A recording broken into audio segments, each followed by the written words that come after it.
Seraph on the Suwanee serves as the final novel, penned by the renowned novelist, Zora Neale Hurston. Published in 1948, this work delves into the intricate relationships within a poverty-stricken white family residing in rural Florida. While the novel received a lukewarm response from critics and scholars who believed it deviated from Hurston's customary style and subject matter, it found favor among general readers.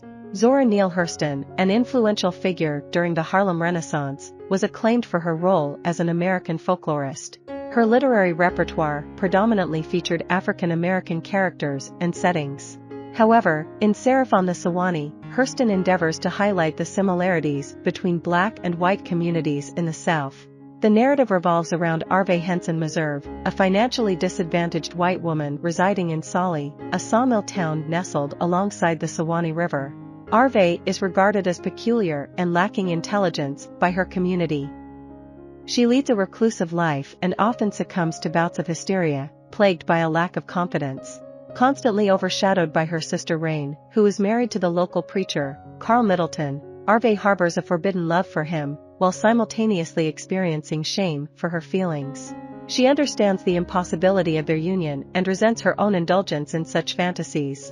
Engulfed in self-doubt, Arvay constantly compares herself to Rain, questioning her chances of ever finding true happiness. This profound sense of inadequacy further isolates her and fuels her deepening religious fixation. Arvay's world takes an unexpected turn when a newcomer named Jim Meserve arrives in Suwanee. Jim is the only man in town who is not put off by Arvay's shyness and lack of confidence. Instead, he reinforces her insecurities, believing that women naturally lack intelligence and vigor. While other women in Suwanee pursue Jim's attention, he remains disinterested in them. Initially hesitant, Arvay gradually finds herself drawn to Jim. Arvay finds herself bewildered by Jim's attraction to her, considering the numerous other options in town. She cannot fathom being deserving of his love, especially since her own desires are directed towards a married man. However, Jim actively pursues her, assuring her of her beauty and being his ideal woman. Despite his expressed desire to marry her, Arvay remains skeptical.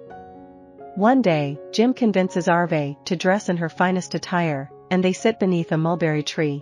It is there that he proposes to her, but instead of waiting for their marriage, he rapes her.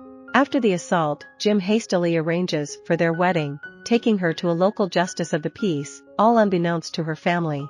Arvay, despite the circumstances, finds solace in her union with Jim, yet her married life is consumed by fears of abandonment rather than genuine love for her husband. As Jim aspires for greater ambitions and contemplates leaving the sawmill town, Arvay becomes pregnant and yearns to remain close to her family. However, their son, Earl, is born with disabilities, intensifying Arvay's anxieties about Jim's potential disappointment and further questioning her own worth. The narrative progresses several years, revealing Earl as a teenager who sexually assaults a local girl. When Jim confronts Earl, a violent altercation ensues near the swamp, culminating in Jim shooting and killing their son. Arvay is left devastated by this tragedy, unable to recover from the anguish it brings. Despite her personal growth as a married woman, Arvay's pain remains unhealed. In depicting Arvay's journey, Hurston portrays her gradual development within the confines of marriage, perceiving it as her duty to be a devoted wife. Although this may not align with conventional feminism, there is a raw sense of empowerment as Arvay gains confidence and a sense of self-assurance. Initially devoid of self-worth and confidence, marriage becomes a catalyst for Arvay to view herself as an equal partner deserving of love and companionship. However, the lingering unresolved differences between Jim and Arvay concerning Earl's fate continue to haunt their relationship. However, Jim's ambition leads them to wealth and prosperity. Despite being married, their relationship resembles two individuals coexisting rather than sharing a deep connection.